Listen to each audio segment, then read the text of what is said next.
আকর্ষণ করে।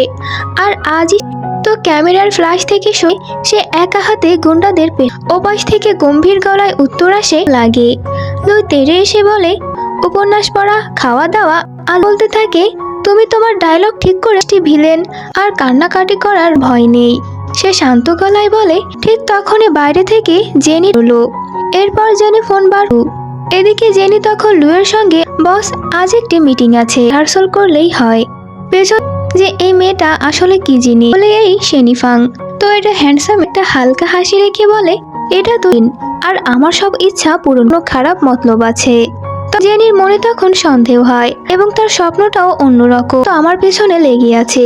এরপর আমি সার্জারির সঙ্গে একটা ছবি তুলেছিল, তুমি আমার সঙ্গে মজা করছো নাকি? লুকিয়ে লুকিয়ে জেনিকে সাহায্য করতেছে জানিয়ে দেয়। শেনিফাং তখন রাতের দিকে শনিবার তাকে দেখে উল্টোপাল্টা এই স্কিন কেয়ার প্রোডাক্টগুলো দুজনের মাথায় তখন সেনা করে।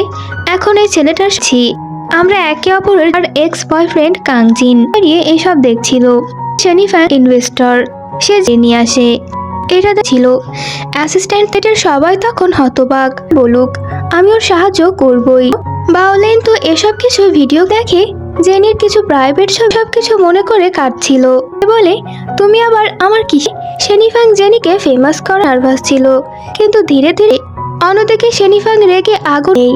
চিং বলে, আমি যদি বলি কাল সে হয়তো বলবে আপনি তার বয়ফ্রেন্ড। রিমোট সরানোর তো কোনো সম্ভাবই। দিন হঠাৎ করে সুন্দর একটি প্যাকেট, চোখ যেন সরানোই মুশকিল হয়ে গিয়েছে। নিশ্চয়ই আমার সঙ্গে দেখা করতে উদ্যম। যখন দূর থেকে জেনিকে দেখলো, সে ওইদিকে ইউভি রাগ করে বলে, মোচাং বলে, তুমি এখানে বসো আছে।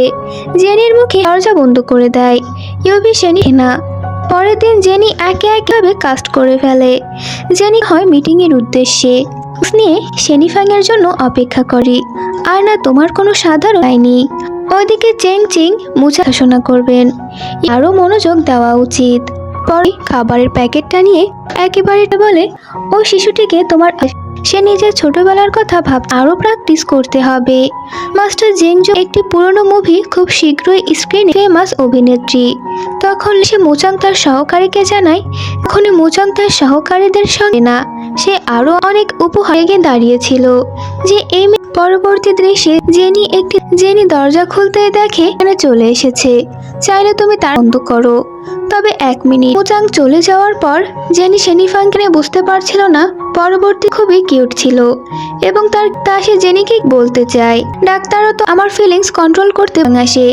জেনি তখন বুঝে। নিশাও বলে, হয়তো তুমি ঠিক। শেনিফাং বলে, এমন কোনো সাবস্ক্রাইব করো যাতে বাকি